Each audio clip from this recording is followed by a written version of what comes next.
Will you marry me? Isn't that a line that many women dream of hearing? Indeed, I've fantasized about it myself, and it always warms my heart when I hear it in dramas.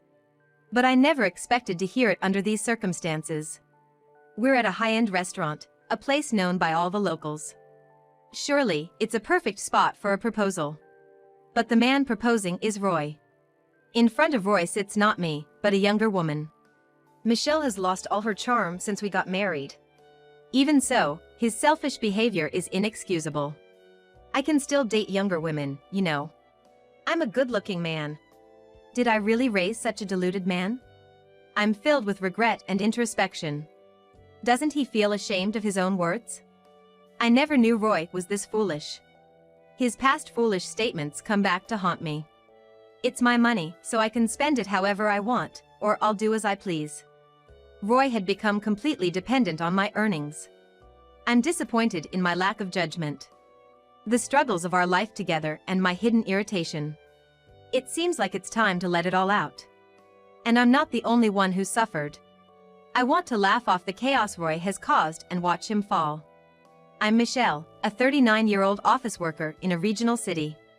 It's not a big city, but it has everything necessary for raising a family, attracting many families from other areas. I have an 11-year-old son, Ken. Ken is a source of pride, excelling in both academics and sports. Talking to him feels like chatting with a friend, and it's very stimulating. I met my husband, Roy, in town. He approached me, which was unusual for him. When he first spoke to me, he seemed serious, wearing silver-rimmed glasses and a suit. Stumbling over his words, he said, "I've never done this kind of thing, but I'm serious." I sensed something trustworthy in him. Our relationship with Roy progressed smoothly, leading to marriage. I still remember his proposal. "Will you marry me?" It was a support for me even when times were tough. Roy was successful at work, having been promoted to a managerial position last year. His salary had increased, and he was happy about it. Then suddenly, Roy started complaining of ill health and began missing work. At first, I thought it was just a cold, but it turned out to be more serious. He wasn't physically ill, but mentally strained, leading to a long-term leave. I was confused, having never dealt with anything like this. My parents both worked, and I had never seen them take a day off. But nowadays, it's common for people to take time off for mental health. I read everything I could find, trying to make life easier for Roy. Initially, Roy rested at home, but he soon started going out daily, supposedly for medical appointments. I was worried but respected his decision to go out. Our first problem was money. Obviously, his salary stopped during his absence. Thankfully, we received some financial support from his insurance, but Roy didn't contribute to the household, claiming the expenses were for his treatment.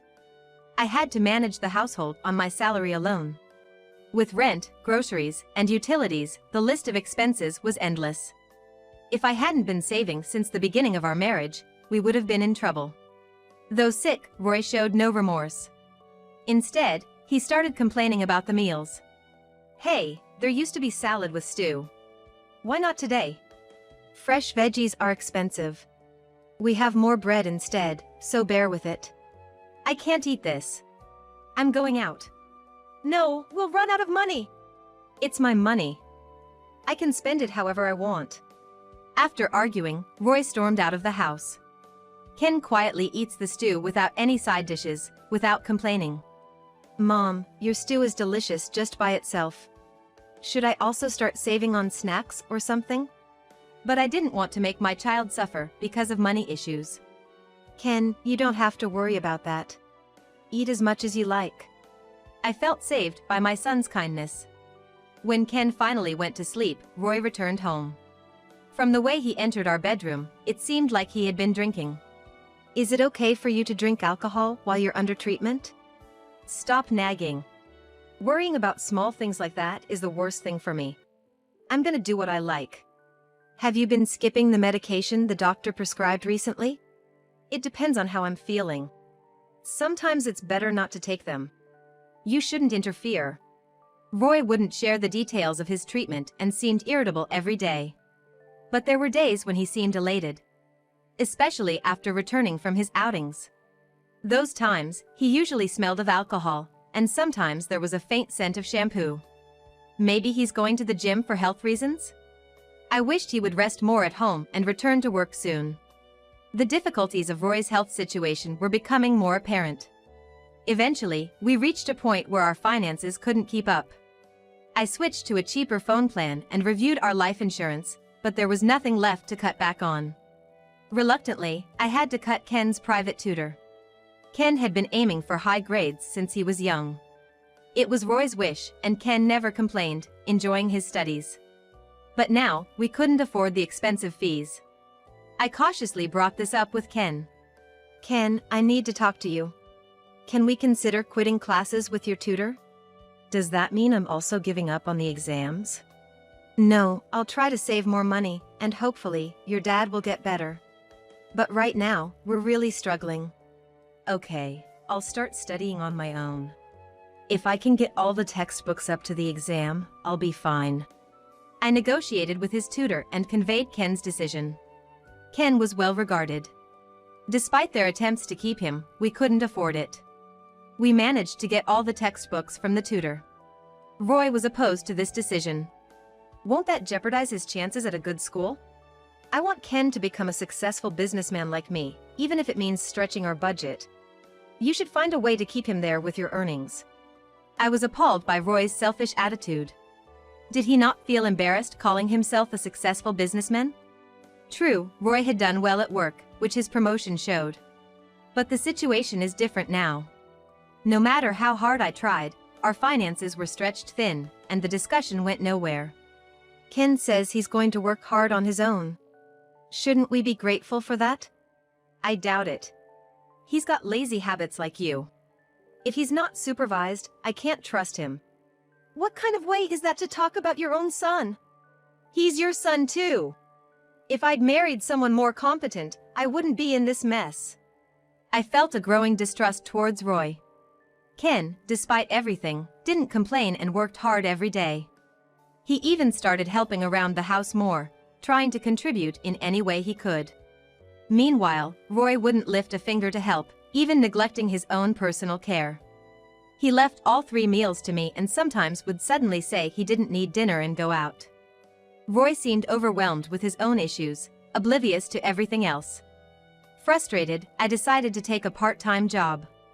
I already worked full-time during the week, so I started helping at a bakery on weekend mornings.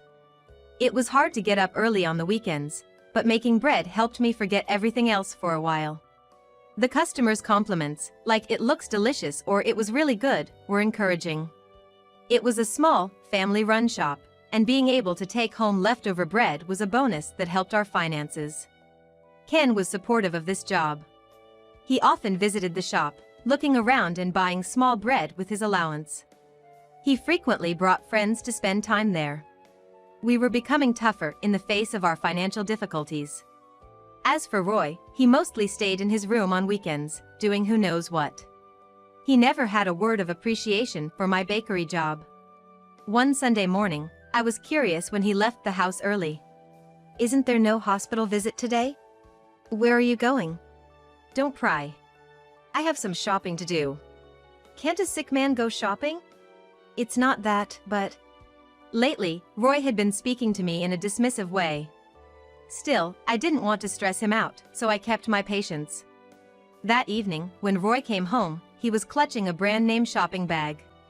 He tried to hide it with other items, but it was from my favorite brand.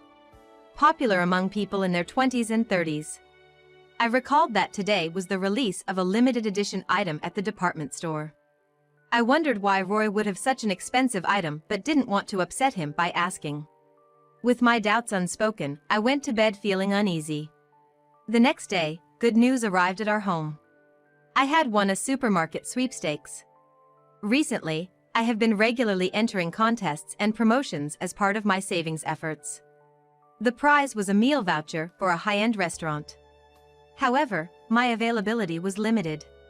I casually asked Roy about his schedule, but he said he had an overnight medical test. So, Ken and I decided to enjoy a nice lunch at the restaurant without telling Roy. The restaurant was a famous local establishment. known by everyone and often visited by people from other regions. Located opposite a historic church, it was also a popular wedding venue. Ken and I had long admired it. Excited about the meal, our home was filled with a secret buzz. On the day of the meal, dressed up, we entered a world different from our daily life. The calm interior offered views of a beautiful garden and the solemn church. Contrary to my expectation of private rooms, the daytime setup was open and welcoming to tourists, with partitions removed. Ken and I were seated at the back. After ordering, Ken looked around and suddenly seemed uneasy. "What's wrong?" he whispered. "Hey, isn't that Dad sitting over there?" "No way. Your dad's in the hospital for tests." Glancing back, I saw it was indeed Roy. Unmistakable from his back and posture. He even had the brand name shopping bag from the other day. And in front of Roy sat a beautiful young woman. Their table looked like they had just finished their meal. "Maria, I chose this place today because I have something to say. Will you marry me?" It hit me then. Roy was having an affair. The books I had read for reference mentioned that most people on leave due to illness struggle to even move. Of course, there are exceptions, but Roy had been going out almost daily and spending money. Maybe he was faking his illness. The fact that he hadn't contributed a penny from the insurance money to the household and the recent brand name bag were undeniable evidence. I discreetly used my phone under the table to contact all our relatives. "It's a celebration today. Hurry over," I messaged. I also mentioned meeting at the restaurant across from the church. Some of the relatives questioned, "What's the celebration for?" but they agreed to come right away, assuming it was something joyous, even without knowing the full situation. True to the reputation of the famous restaurant, the effect was tremendous. The allure of the famous restaurant brought them rushing over in about 10 minutes. I had the restaurant's permission to wait for a bit before ordering. The relatives gathered around me. "So, what are we celebrating today?" "Look over there." I had informed my mother-in-law about the situation via message en route. She quickly understood. Approaching Roy from behind, she spoke to the woman. "Hello. Who are you?"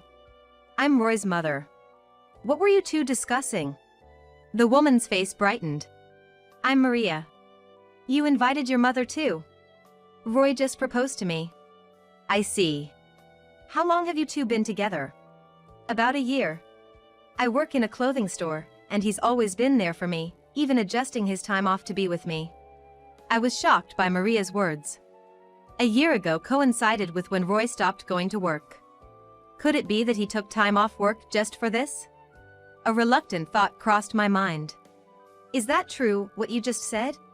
When my mother-in-law turned to face Roy, he was shaking and had gone pale. Behind her, he could see me and all our relatives. "What are you all doing here?" "Answer the question." My mother-in-law slammed her hand on the table in front of Roy. Like a detective interrogating a suspect. She was a former teacher who hated dishonesty. I had never seen her look so formidable. "Why are you behaving like this? Aren't you going to celebrate with us?" "This man, he's married with an 11-year-old child. He's in no position to be proposing." "What? Is that true, Roy?" Roy, as if resigning himself, admitted it's true. Immediately, Maria slammed the table. "Unbelievable. You flirted with me while you're married." "No, Maria, let's talk about this." "What's there to talk about?" I was appalled. Roy had even flirted with Maria. He had used his seemingly respectable appearance as a cover to do as he pleased. But Roy was not an especially charming man. At best, he was a middle-aged man whose only merit was being thin. I got tired of Michelle. Ever since we got married, she lost all her charm. All she talks about is household stuff. I was exhausted by such a matronly wife. Even so, Roy had always been a dreamer. I thought it was my duty to keep him grounded. "If you're going to say that, what about you as a husband since we got married? You always wear the same clothes, don't care about your hairstyle, and have never helped around the house." "I'm the breadwinner. That's a man's charm. You just exposed yourself. Then what charm do you have now when you're not working?" I was disappointed in Roy's reasoning. After all, he was in no position to criticize anyone. Moreover, I had always been mindful of my appearance, often receiving compliments, and was diligent in household chores. I didn't want to slack off just because we were both working. I was sick of Michelle. Then I met Maria at a shopping center. She looked like an angel. I couldn't believe what he was saying. No matter the reason, infidelity is inexcusable. Especially when married with a child. Maria agreed to go out with me. I can still date young women. I'm handsome. Don't be delusional. I was with you only for future financial support for my new store.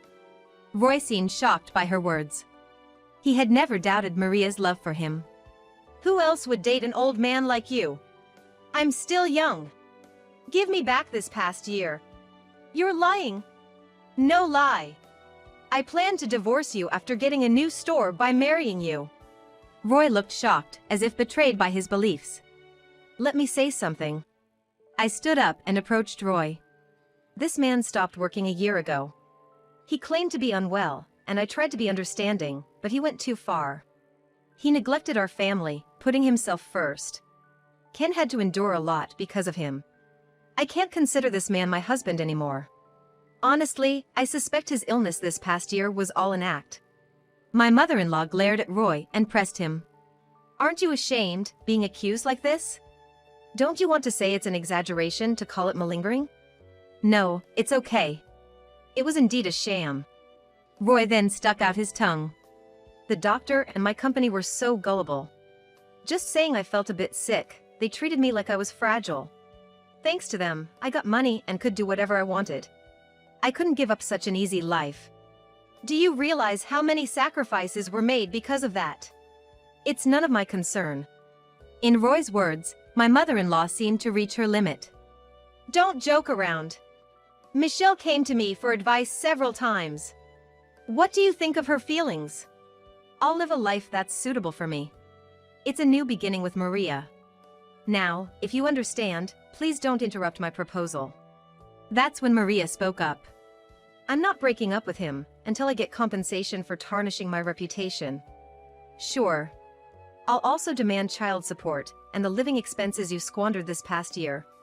Roy found himself between Maria in front of him and me behind, with no allies to turn to. He started receiving jeers from the relatives. A waiter approached our table and gently suggested, "Excuse me, it seems to be about time for you to leave." They wanted us outside to avoid disturbing the restaurant's atmosphere. We all moved to the church outside the restaurant. Roy, what's the truth? Tell us from your own mouth. It's true that I've been seeing Maria for the past year. So, the illness was all fake, right? Yes. Pretending to be sick meant I could take time off work and see Maria easily. I used the insurance money for gifts, and I did some part-time work for the extra cash.